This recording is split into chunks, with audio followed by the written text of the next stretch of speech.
Hatiku makin tak menentu ketika diriku memasuki menit-menit upacara sakral pernikahanku. Tiba-tiba aku sudah terduduk di depan kaca,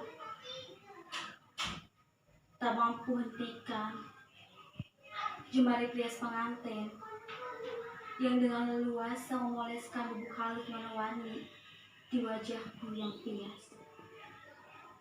Ingin rasanya aku menghipnotis pria berwajah wanita dengan tubuh pria itu. Sungguh,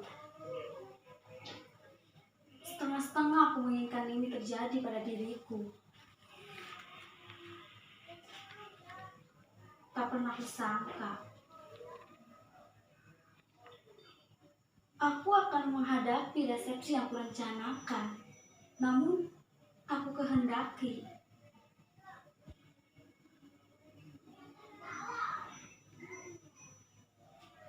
Aku merencanakan pernikahan itu bersama dengan mantan pria yang akan bersanding denganku. Namun,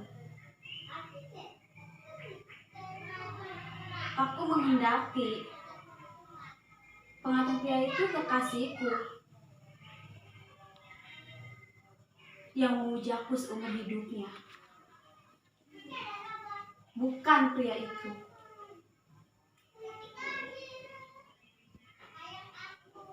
Aku ingin menghentikan pernikahan setengah-setengah ini. Ya, akan aku hentikan ketika kebu biru mulai didengungkan. Aku akan memulai rencanaku.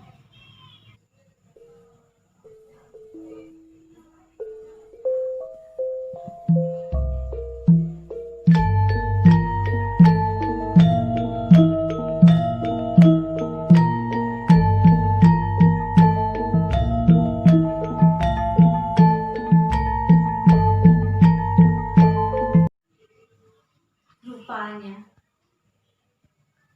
rencana kebu biruku tak semulus rangkaian kata dalam saja yang telah tersusun di kepalaku. Sia-sia saja aku merangkainya menjadi bait-bait strategiku untuk kabur dari pernikahan yang berbalut kain putih itu. Sungguh, aku tak kuasa menahan tangis ketika bersanding di depan penghulu.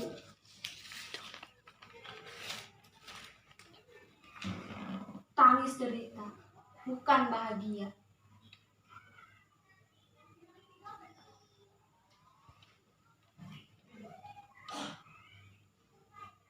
Aku masih tergugu hingga ijab kabul selesai terlontar dari mata pria dan ayahku.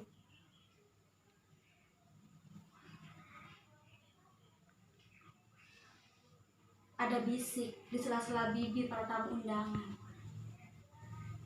yang mulai meramaikan bangunan taruh yang ditegakkan 7 hari yang lalu.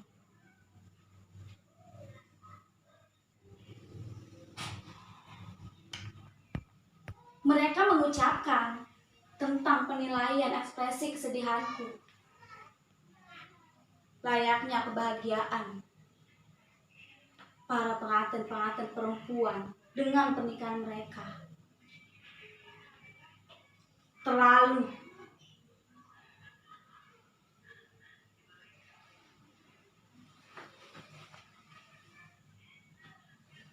kuhentikan tangisku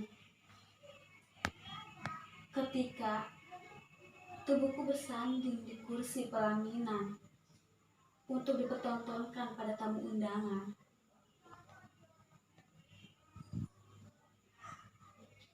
Dikala kebu biru terdiam, lalu ku cari sosok kekasih yang aku rindukan, berharap datang melihat diriku yang kesakitan.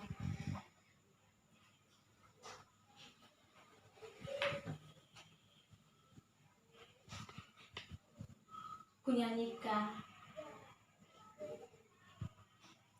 lantunan lagu rindu untuknya. Namun mataku tak menemukan tubuh yang saat ku kenali aromanya. Kulantunkan saja dengan rima tak beraturan. Membagi rindu, rindu ku bagi-bagi, sepertiga pertama untuk jinggaku, sepertiga kedua untuk hitamku, sepertiga terakhir untuk putihku. Perselingkuhan rindu. Dikala rinduku pada siang, terselip rindu untuk malam. Ketika diriku memeluk siang, jemariku bertaut pada malam. Perceraian rindu. Meliuk-liuk rindu merengkuh malunya. Menjamah harap dan huru hara menuju gerbang mahkamah.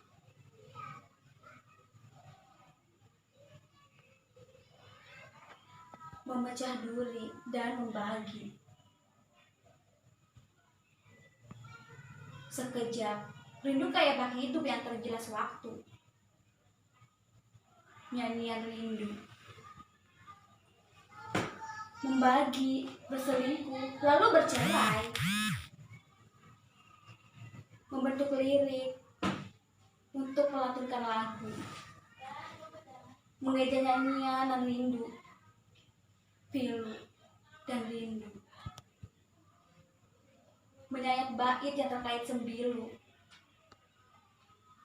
Memuntahkan senyum demi menahan sakitnya rindu.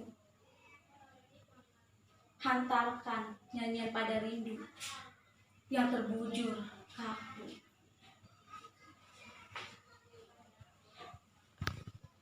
Berulang kali kuucapkan bait-bait kerinduan itu.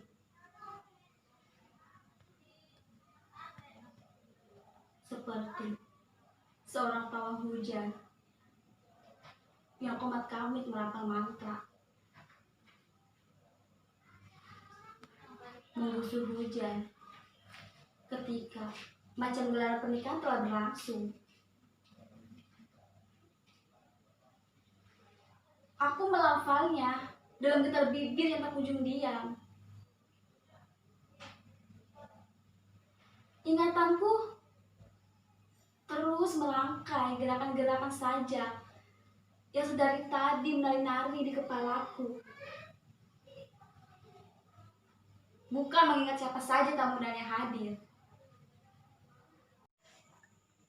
Hingga resepsi ini berakhir, aku terus mengucapkannya.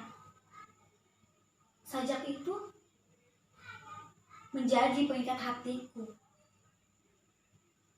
supaya tak lari dari jeratan cinta kekasih pujaanku.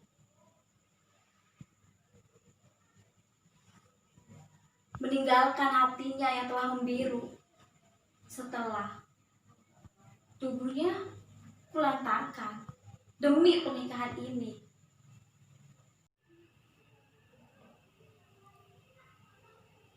Sajak itu menjelma bagai doa-doa yang kuharapkan terkabul. Ketika kerinduan mulai membuncah dan terpisah dari pria yang mulai detik ini telah menjadi suamiku. Baris-barisnya tercipta sebagai sumpah serapah yang mengantarkanku pada malam yang terkutuk. Aku akan jadikan malam itu tak akan terlupakan oleh pria yang berani menyematkan cincin di jari manisku.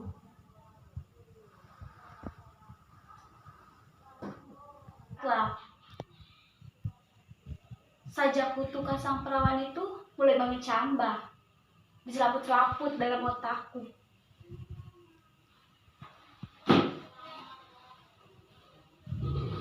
Ketika sungkeman telah usai, gambar sudah terekam dalam kamera digital si perekam. Uluran tangan, ucapan selamat menempuh hidup baru, sampai selamat tinggal terjabar. Hingga laku tetamu perlahan menjauh. Aku membisu. Bibirku tak mampu ucapkan sepatah kata pun setelah aku ucapkan. Sampai jumpa lagi kekasihku. Tunggulah aku di pelaminan.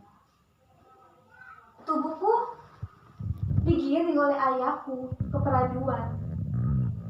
Setelah pertemuan terakhir dengan kekasihku, yang ku kehendaki jadi pendamping. Ragaku tak mampu lagi melangkah dengan sempurna. Limbu, bagai pemabuk yang menenggak puluhan gelas yang berisi minuman yang bikin kepayang. Aku tak pernah bisa berpisah dari kekasihku.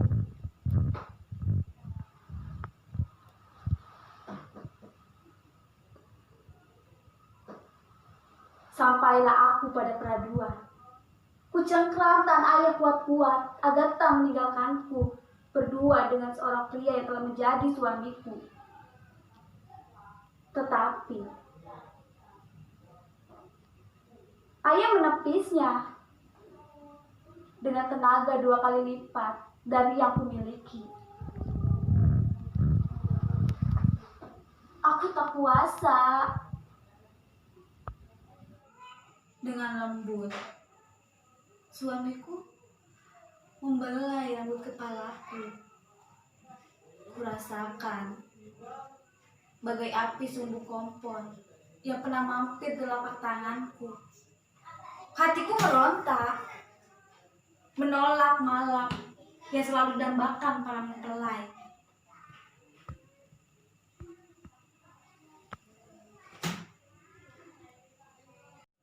Karenanya, ku sematkan kutukan sang perawan pada labirin yang dapat memuncratkan noda merah di perpaduan ketika benda mirip tumbuhan jamur itu menembusnya. Benar, malam terkutuk itu tak menghasilkan sebercak darah pun. Suamiku sedikit pun tak menjamahku. Ia hanya membuka gaun pengantin yang membalut tubuhku. Kemudian menggantinya dengan baju tidur yang telah tersedia di ranjang putih tempat kami beradu muka.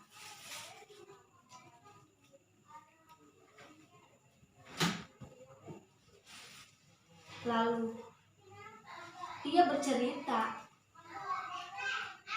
tentang seorang putri dengan tanaman ajaibnya itu padaku. Cerita itu bersambung hingga malam-malam berikutnya tanpa menyisakan sebuah hubungan persenggamaan, hanya dengkuran kecil miliknya. Tanda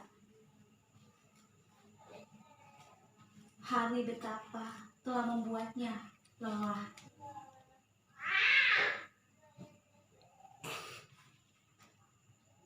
Aku merasa lega. Kutukan itu ternyata ampuh.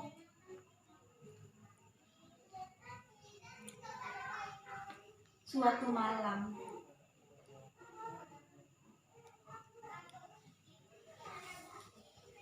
pria berkulit gelap itu berkata,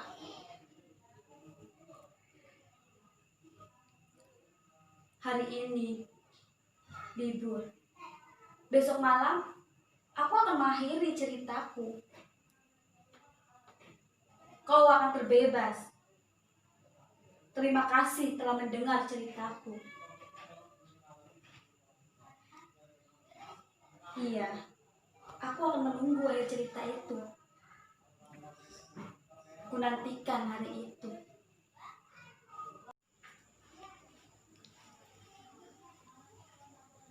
Malam yang dijanjikan tiba. Pria itu tak kunjung hadir juga dalam peraduan, seperti malam-malam sebelumnya. Dia ingkar janji.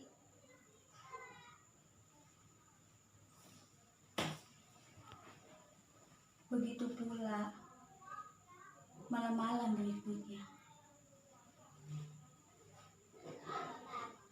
Dia yang dulu ku kenal sebagai seorang sahabat kekasihku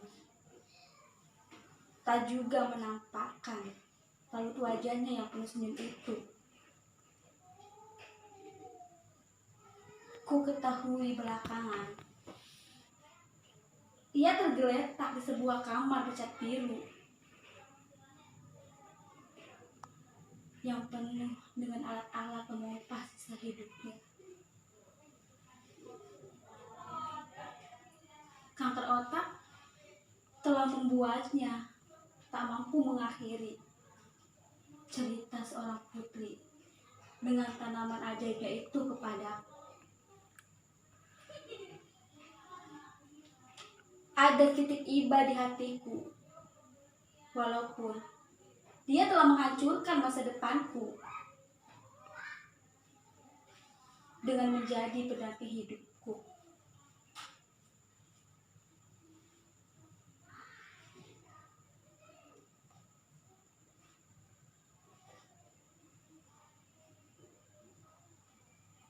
Ia mati dengan meninggalkan kata maaf di akhir nafasnya. Entahlah, apakah aku bisa memaafkannya?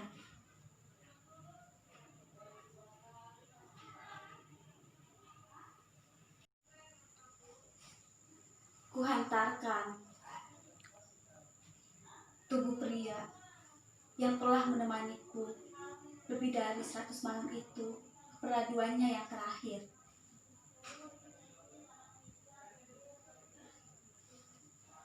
Tak ada air mata yang mengalir di sudut mataku.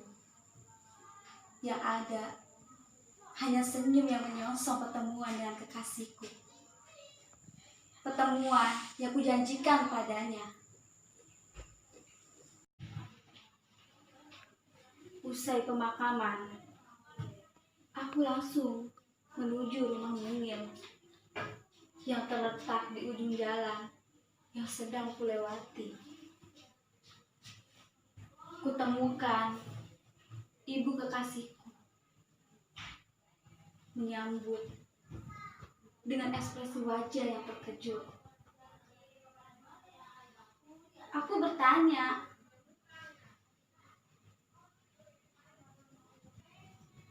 di mana dengan kekasihku?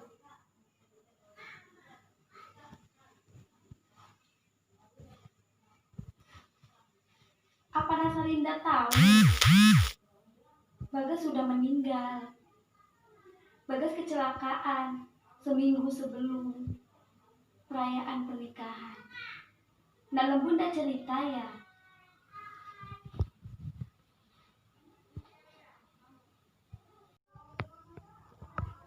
Bumi terasa bergetar. Pandanganku mulai mengelabu kian petang.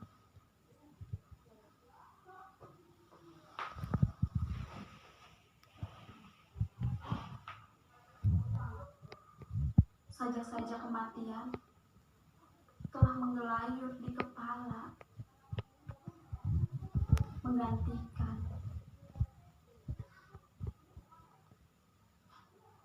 tiga sajak yang bersandingan menari-nari di kepala.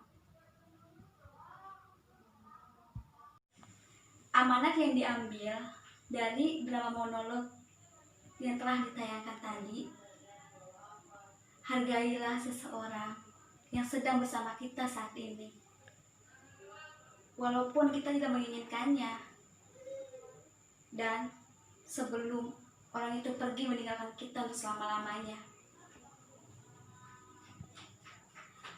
Dan jangan pernah membenci seseorang, apapun itu alasannya.